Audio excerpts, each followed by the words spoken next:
So chapter 13 is Hafal. How would it be the format of that? Is this chapter 13? No. Fine. So chapter 13, abstract classes and interfaces. Last time we talked about abstract classes very quickly. Abstract classes, as the keyword abstract in the header of the class.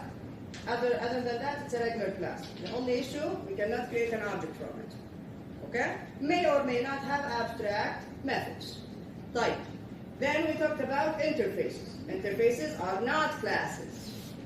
That's why they have a specific syntax when you create an interface. Here we go. Use the keyword interface. No class in there. Interfaces only have what or what? Constant, very good, and abstract methods. That's it, nothing else. The idea behind using interfaces is to implement similar behavior between objects of different classes. That's the thing. That's the idea. That's why in Java you can implement more than one interface, no issues. But when you extend either a regular class or an abstract class, you can extend only one class. What is it? Is it? Yeah.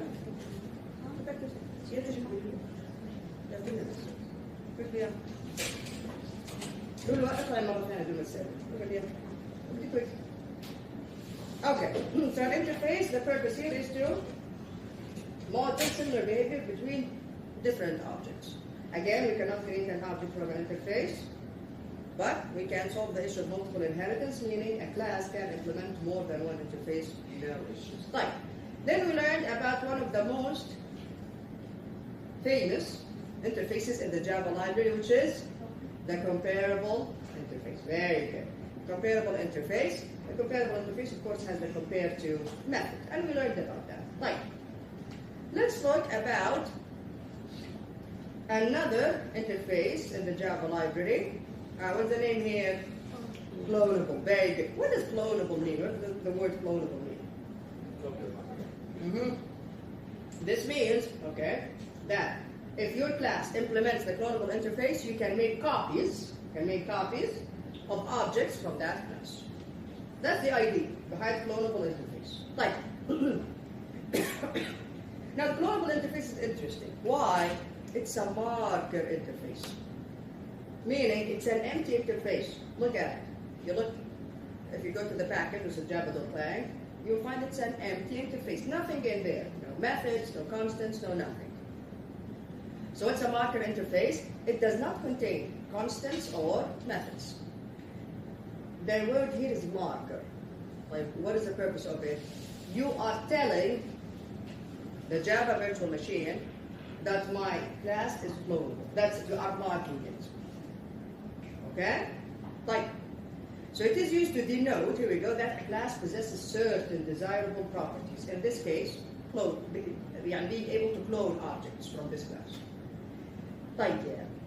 A class that implements the clonable interface is marked clonable, and its objects can be cloned using the clone method. Where is this clone method? Again, the interface is empty. Where is the clone method? It's in the object class. It's in the object class. So again, even though the object class is the grandfather of all classes in Java, the only method that you cannot use from the object class unless you implement the clonable interface is the clone method. So the clone method is defined in the object class. It is defined in the object class. You cannot use it unless you implement the clonable interface. This is one of the rules in Java. The designers of Java did it this way. Okay? Fine. I implement the clonable interface. Now what? Can I just use the clone method from the object class? You have to override it first. So two rules here. To be able to use the clone method from the object class. Number one, your class must implement the clonable interface. Alright, implements clonable. Done. Number two, you must override the clone method from the object class. Now, you can use it. Fine. Many classes, of course, in the Java library, they can implement the clonable interface and they override the clone method from the object class. Thus, the instances of these classes can be cloned. Now, if I go to the object class, we will understand, inshallah, in chapter 12, why I cannot use the clone method straight away. Even though I inherited, as a class in Java, I inherit everything from the object class. We will understand, inshallah, in chapter 12, why we cannot do that. It's because of exceptions, inshallah, in chapter 12. Like, so date and calendar implement the clonable interface. They override the clone method. If you go to the object class, you open the object class, and you look at the clone method in there, you will find some stuff about exceptions. Don't worry about that for now. But the header of the clone method always returns object. It's in the object class. So always returns object. It receives an object and it returns an object. It receives the object that needs to be cloned and it returns the clone, the new copy. Okay? So, if I use it with the calendar class, again, the calendar class is in the Java library, it implements the clonable interface, it overrides the clone method. So I can say something like this: calendar, new Gregorian calendar, polymorphism, no issues here. And this is the date. Calendar, copy. I want a copy of this calendar. Again, I want an actual copy. Not references, not the same reference. I want another object with the same properties. Yeah? What do? I say calendar, this object, dot clone. Clone method returns an object of the type object, superclass. So you need to cast it to a calendar before you can assign it to a calendar variable. Otherwise, the compiler will not let you do it. Okay? So clone, it will clone it, add it to Gregorian calendar, creates a copy of it, returns it as an object. That's why you have to cast it before you can assign it to this variable. Like, now, calendar double equals calendar. True or false? False. Very good. They don't have the same reference. They are two separate objects, but they have the same properties. Copies. That's the idea behind the method, the clone method. Type calendar.equals. Yes, very good. The equals method actually compares the contents inside the objects. So this is true. So here the first statement is false, the other one is true. But so far so good. Now we have an issue, a tiny issue with the clone method. Let's look at the example first, and then we will see how we can fix that issue.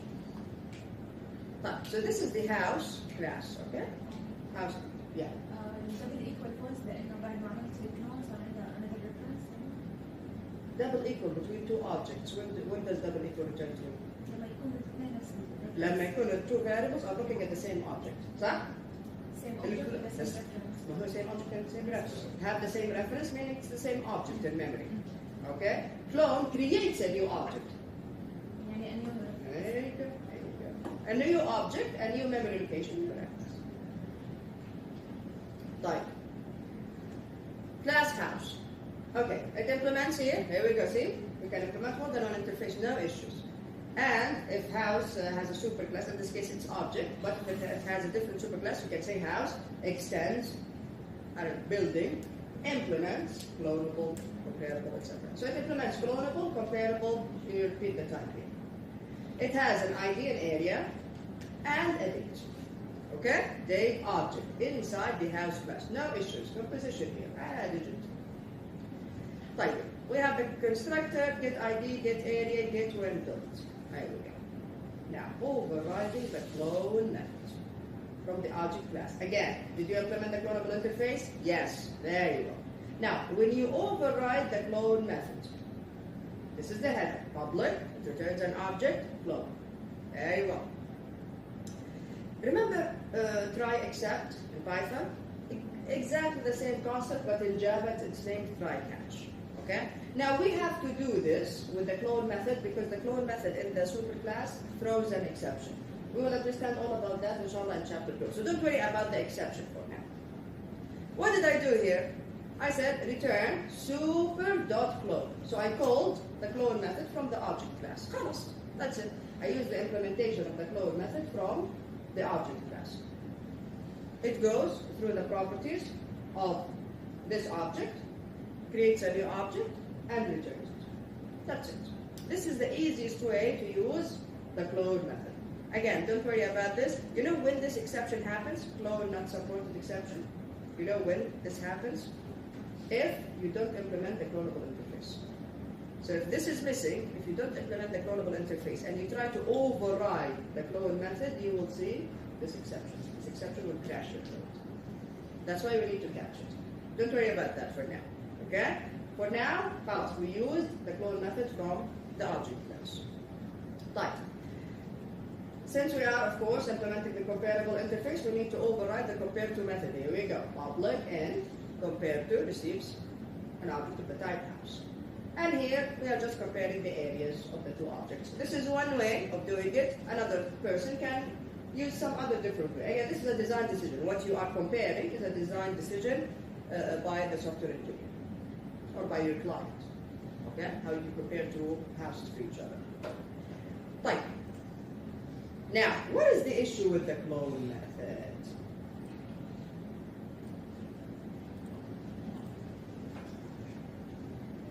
The issue with the clone method is the person who wrote the code for the clone method in the object class did it this way.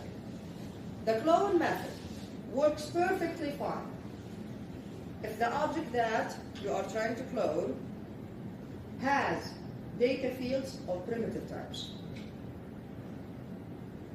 Yeah, if it's a student has an ID, a student has even a name string immutable anyway. So strings will work in that case and scenario as well. So primitive data types or strings, no issues. Yeah, it will work. No issues. Why? Because look what the clone method actually does. So if I do something like this, house, new house, this is the ID of the house, this is the area of the house. Remember, house doesn't only have ID and area, it also has the date when the house was built.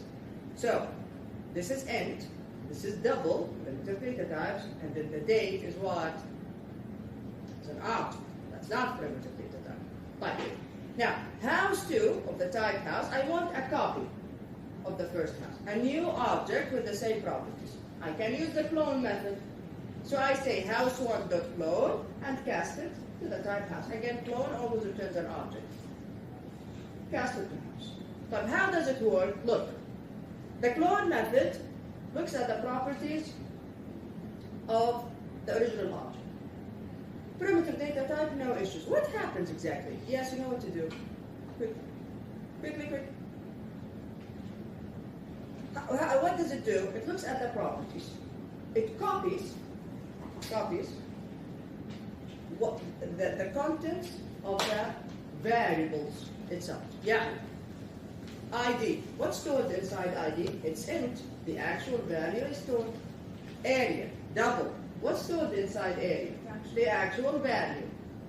Where is the issue now with the when built date object? What's stored inside when built? The actual date? No, a reference. The memory location where the date is stored. So this is copied, no issues. Great, excellent. I'm actually copying the values. But when I copy this, what happens? Now, the when build date in house 1 and the when build date in house 2 look at the same object. They are referencing the same object. Meaning, if you change the when build date in house 1, it will also change the when build date in house 2, and vice versa. This is the issue with the clone method. If you just use the clone method from the object class like that, without modifying it a little bit, this is what happens. If all of your data fields are primitive type, class, no issues. You don't even have to think about it. The issue is that if one or more data fields are objects.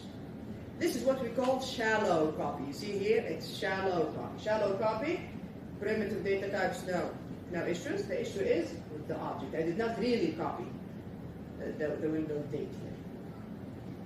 Okay, so far? Right. How can we fix this? We can fix this in multiple ways. We can fix this in multiple ways. You either, and I will show you the examples in your book, you either do it yourself. Khalas, don't call super.clone. Don't call it from the object class. Go through the properties of this object If they're primitive, take them as is. And if it's an object, create a new, like here, the when-built date object, create a new date object that has the same values as the date of the original house. So you create a new object yourself. You do it in code. Right, so that's it. I do the cloning myself. Halas, this is my own implementation. I go through all of them. Another way, you can still benefit from the clone method in the object class. How? Call the clone method from the object class. Use it. And then the clone method will take care of all of the data fields that have primitive data types. Good. What is left? The only data fields that are left are the objects. So خلاص, let the clone method take care of the primitive data, of the data fields that have primitive types, and then you yourself continue after you call the clone method. Go ahead and create new objects for each data field that is not primitive type. So that's the concept. That's how we can fix it. Right. Let's look at the book here. شو فرق أول وحدة مثلا؟ ما في فرق. طريقتين يعني كذا كذا. حاجة نحن أول واحدة ما استفدت أنا من الكلون اللي من السوبر كلاس. ثاني واحدة استفدت منها. That's it. طيب, where was it? There we go. Alright, so it's in chapter 30. And this is here the clonable interface. طيب. And here it is. So clone, yes. Right. Look here. Yeah. You can. There we go. Again, don't worry about the exception for now. We either do this or use a try catch. Don't worry about this for now. This is all in chapter 1. So again, you either benefit from the clone method from the superclass. So here you go. Inside the clone method, inside the overridden clone method in your subclass, yeah, super.clone returns a house object. Good. Here we go. This is the house clone. Before you return it, what do? This clone method took care of all of the data fields that are primitive type. اللي هم مين؟ ال ID وال area. What's left? The date. When built date. What do? Yeah. House clone, here we go. Change the date object in the clone. House clone dot when built created. See what I did here? I use the clone method on when built itself, on the date itself. Why? Because I know that the date class in the Java library has the clone method. It implements the clonable interface. So instead of creating a new date and taking the same values as this date, خلاص, I use the clone method from there. So when build.clone, change it, cast it to a date, and here you go. Now you can return your clone. Type. You can do it, yeah, you can do it this way, try catch. Don't worry about this, try catch or throws, all of this in chapter 2. Type. Another way, there we go. Another way. You do it yourself. You don't want us not to use the clone method, or maybe the object in your class does not have a clone method. Maybe it's not a date. Maybe it's a class that you created, and that class does not implement the clonable interface. What do? Look what I did. Again, inside the overridden method, I created a new house with the same ID and area. Here we go. Type. What's left? The date. The constructor creates a house with the current date. I don't want the current date and time. I want the same date and time as the object that called this method. Type the original object. What do? Yeah, house clone dot when built. Create a new date. See what happened here? Create a new date. Now what? When you create a new date, when you pass nothing to the instructor, to the constructor, sorry, it will create a date using the current time. Type, what should I do? Change the values. Add it. House clone dot get when built. This returns the date. Dot set time from the date class. What is the time for the date? The same time as the date data field of the current object. There we go. When built dot get time. All of these are from the date class. So I created a new date object, and I changed the time of the date object to be the same time as the date object of the original house. You see what I'm saying here? Again, this is just an example, and then you can generalize this to be implemented on any class, regardless of their properties. Yeah, what is it called? يعني نحن عملنا اول كلون رسمنا لكل البريمتيف باي هاوس، يعني هاوس 1 هاوس 2 اوبشن. ثاني كلون حنعمله لكل هاوس عشان بس البيت، يعني هي حتعمل اسمه ثاني كلون. قصدك هذه؟ اول لا اول لا هي طريقتين، اذا سويت واحده خلاص بتصير ثاني. لا قصدي الاولى هيك صح، يعني لما تعمل كلها صح طبعا كلها صح. هيك صح اللي عم تحكيها. Okay, so the other one here I benefited from the clone methods in both the object ثاني class. بعدين لا تعطيكي ريفرنس غير الهاوس 1 وخلاص انت كتبت البيت وخلاص صح؟ كل واحده بدنا نعملها هيك. لكل هاوس احنا عملنا انت افهم الكونسبت اول شيء. الكونسبت ايش قاعد يقول لي؟ الكلون method from the object class what does it do؟ ما عندها مشاكل مع primitive data types. خلاص راح تسوي لك كوبي. Very good. الاشكاليه لما يكون الاوبجكت اللي عندك، الاوبجكت اللي نادى الميثود هذه عنده there is another object inside it اللي هو الديت في الحاله هذه اللي هو الوين built. طيب how can I fix this؟ يا انك تستخدم الكلون من السوبر كلاس من الاوبجكت وبعدين تروح للديت. You can create a new date, make sure the time of the new date object is the same time as the date of this object.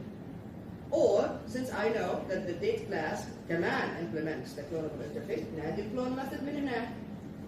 Okay? This is the easiest way to do it. Because the date class in the Java library implements the clonable interface.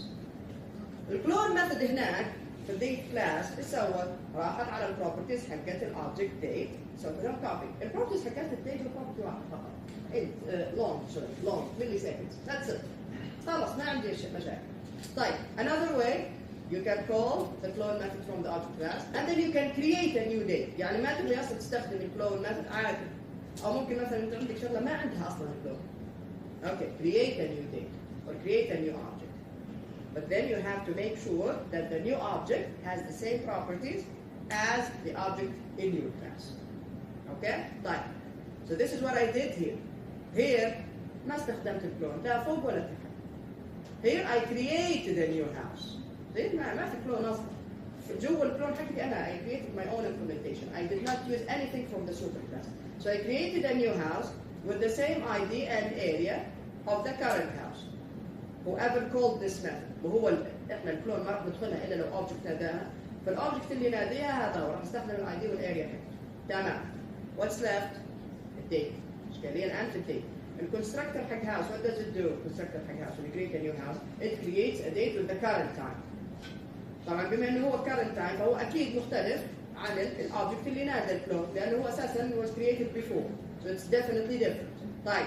Now what? You need to fix the date object of the new house. Good. How? You can use again the clone method from the date class. You can say house clone.whenBuilt assignment operator whenBuilt.clone. عاد you can use this one. هذا مرة ثانية. Or ما تبغي أصلا تستخدم الكلون في كل الحياة. Okay. Create a new date. New date creates a new date object. Now what? You need to make sure that this object has the same, this date has the same properties as the date of the original object. Okay? هذا من الدate class. House clone.getWhenBuilt and returns the date object of this object. Dot set time change the time of the date object. طيب ايش حخلي الوقت حقه؟ حخلي الوقت حقه نفس الوقت حق ايش؟ حق الديت object اللي عندي اللي هو whenBuilt.getTime. خلاص الآن you fixed everything. And you have to do the same thing for every object in your class. كلهم. You have a date. You have maybe an object of the type, I don't know, book, for example. You created another class book. عندك book in June. Okay, you have to do it for that as well. You have, for example, string, no issue. They are immutable. What else? Maybe you have an entire calendar. Okay, you have to do it for the same for the calendar as well. You have to go over all of the data fields and make sure they are all copied properly. You get that? Yeah? And finally, when you're done, you return the newly created object. Alright, questions about the clonable interface?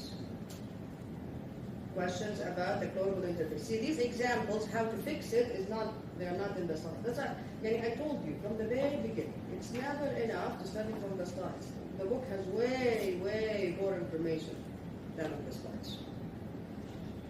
Right. Finally, interfaces versus abstract. No, not finally. Right. Interfaces versus abstract classes. What is the difference? In an interface, the data must be, as what did we say, constants and or abstract methods, not else. Okay. Let's talk about the data fields first. So in an interface, the data fields must be constants, and that's it. Abstract class can have all types of data, no issues. An abstract class is just like a regular class. It just has the keyword abstract in there. Each method in an interface has only a signature without implementation, meaning abstract methods. An abstract class can have concrete methods, regular methods. So here we go. Abstract class, variables, there are no restrictions. Interfaces, all variables must be public static final. Constructors, of course, we have constructors in an abstract class. Constructors are invoked by the subclasses through constructor chaining. Lua comes in the front. An abstract class cannot be instantiated using the value operator. Interface does not have any constructors, and then of course an interface we cannot create objects from interfaces, cannot be instantiated using the value operator. Methods, again, no restrictions on abstract classes. Interface, all methods must be public abstract. Instance methods, they cannot be static either. Right. All classes share a single root. اللي هو مين? The object class. Very good. This is the grandfather, the root of all classes. But there is no single root for interfaces. Yes, the interfaces have no single root. Like a class, an interface also defines a type. Yes, it's a type. We can use it in casting, no issues. We can use it to define variables, no issues. A variable of an interface type can reference any instance of the class that implements the interface. If a class extends an interface, implements an interface, this interface plays the same role as a superclass. You can use an interface as a data type, cast a variable of an interface type to its subclass, and vice versa. But look at this here. Class 2 implements who? Which interfaces? 2.1 and 2.2. The interface 2.1 implements interface 1. And interface 1 implements both 1.2 and 1.1. Class 2 extends which class? Class 1. Class 1 implements interface 1. Class 1 extends which class? Object. Very well. An instance of class 2 is instance of what? Instance of will return true with what? تحفل اللي قاعدين يذاكروه. يلا instance of.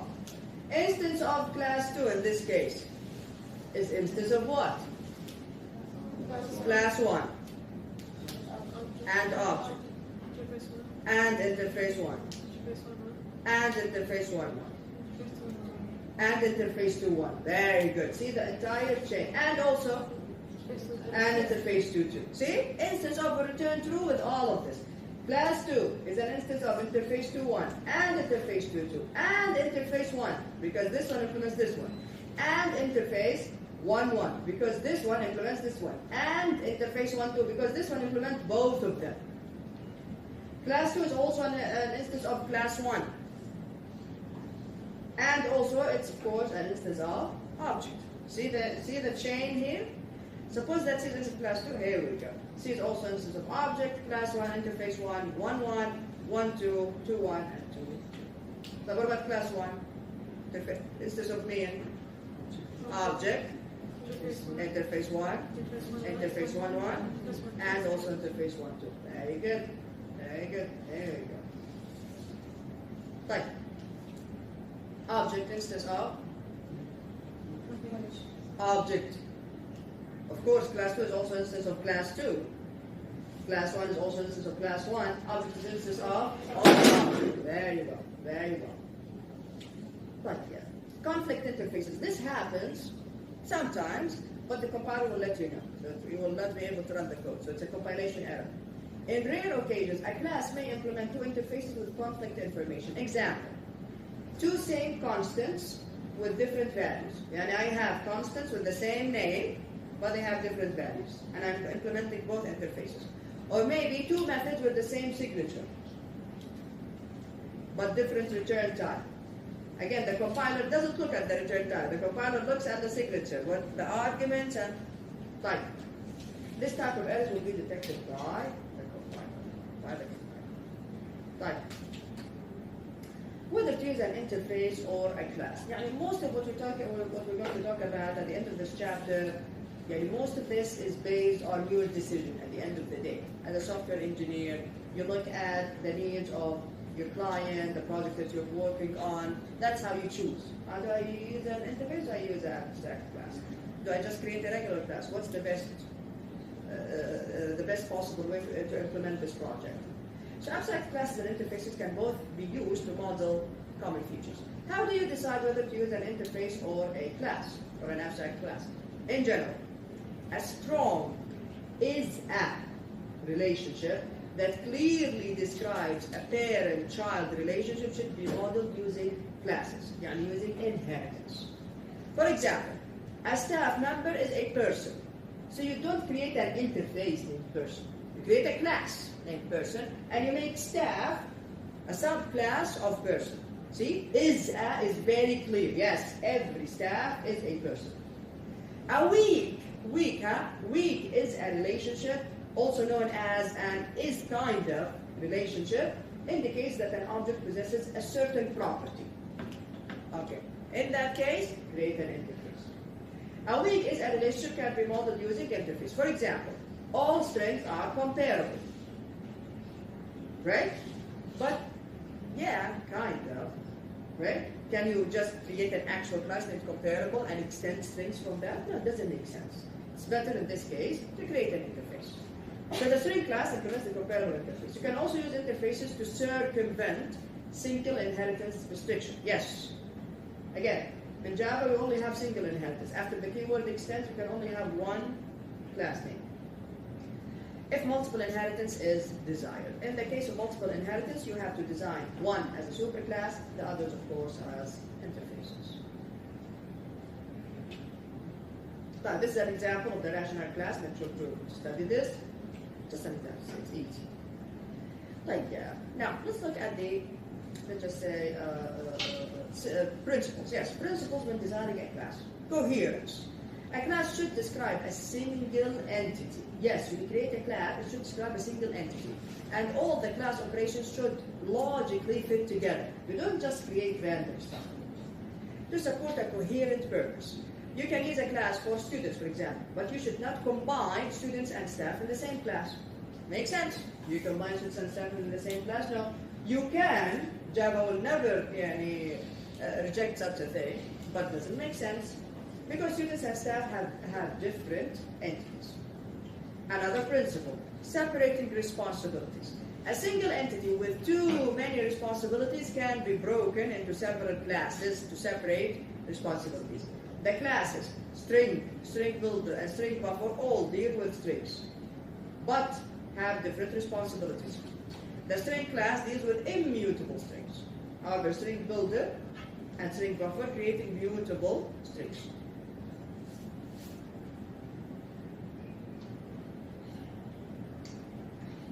جايب معلومة في النص احنا ما أخذناها. String builder class is for creating mutable strings. String buffer class is similar to string builder, except that string buffer contains synchronized methods for updating strings. Don't worry about synchronization for now. You'll take this in other courses. We've been breaking systems for you. Okay. Reuse. Classes are designed for reuse. You don't just create a class, use it once, and throw it away. No. We create classes so that we can use them more than once in multiple different projects. Users can incorporate classes in many different combinations, orders, and environments. Therefore, you should design a class that imposes no restrictions on what or when the user can do with it. Remember when I told you? It's always best practice to create a constructor that doesn't receive a no argument constructor. Here we go. This is an example. Design the properties to ensure that the user can set properties in any order. Yes, design different types of constructors that receive different types of arguments. Give the user that kind of freedom to use your class with any combination of values, and design methods to function independently of their order of occurrence. Type. Provide a public no argument constructor. Override the equals method, the toString method defined in the object class whenever possible.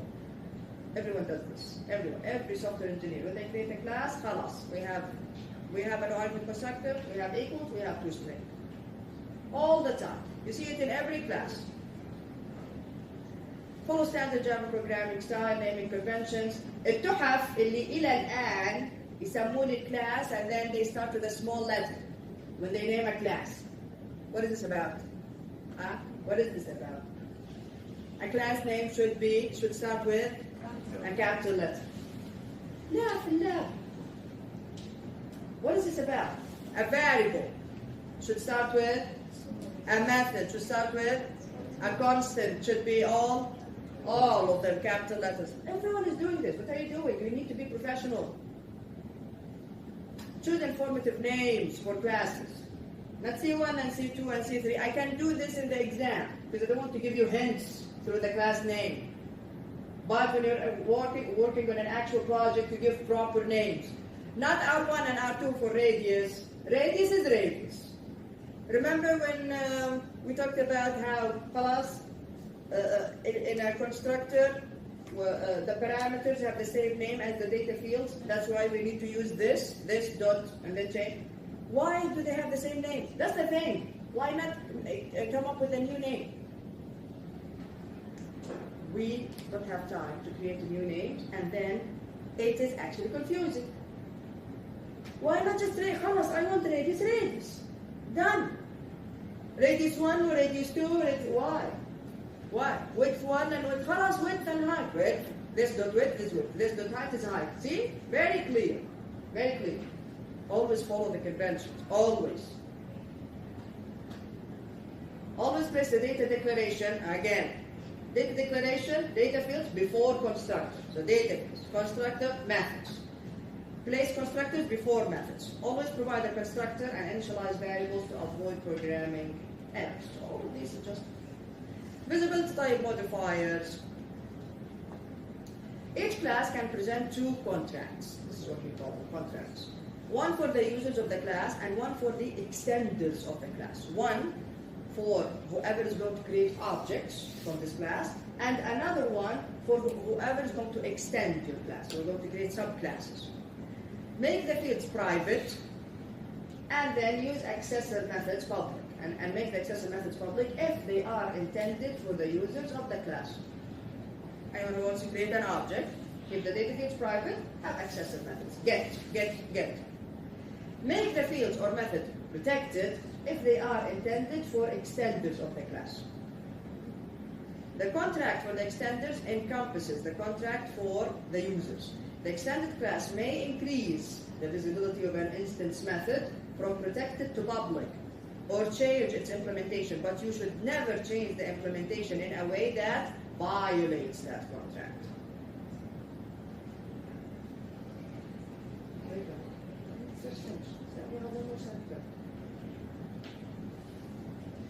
A class should use the private modifier to hide its data from direct access by clients. You can use get methods and set methods to provide users with access to the private data, but only to private data you want the user to see or to modify. So if something is private, you don't even need to tell the user about it. Yes? خلاص, it's in that class. You use it in some kind of formula, some kind of manipulation in the class. Does the user need to know about it? Maybe if the user has access to that kind of sensitive data, they can do some damage.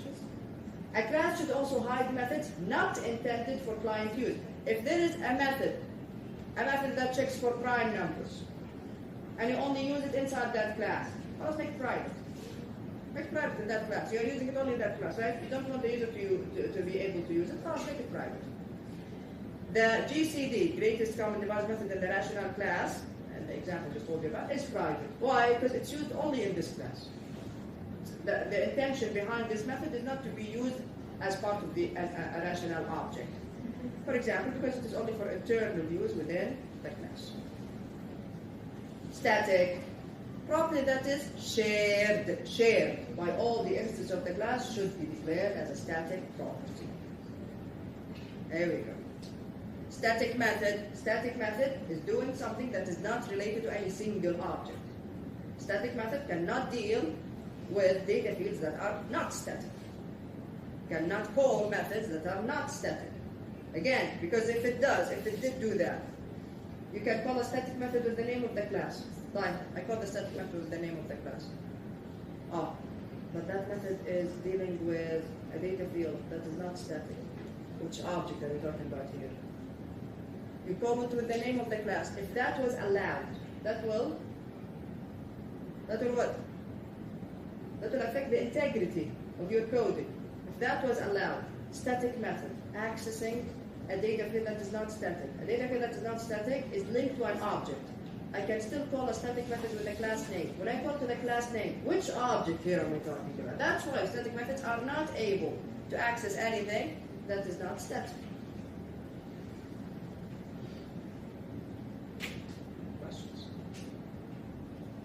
Questions?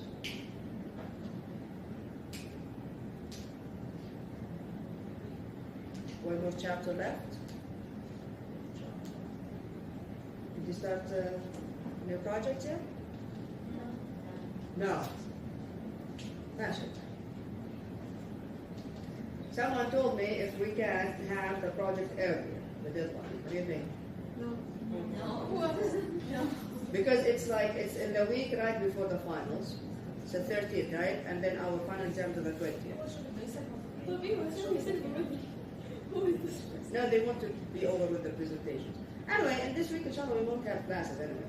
So I'll probably just get one of the theaters from medical, maybe M1 4. We'll see. I'll see. From the medical business, and then we'll have all sections together so that we can finish quicker. Yeah. Yeah.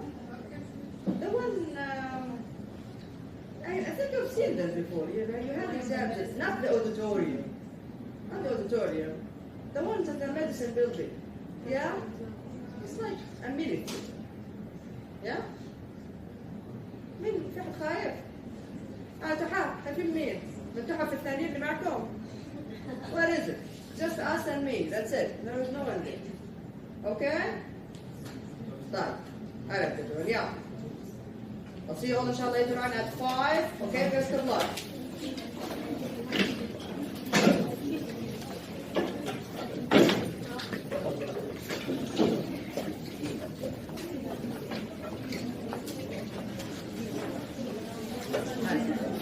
Good.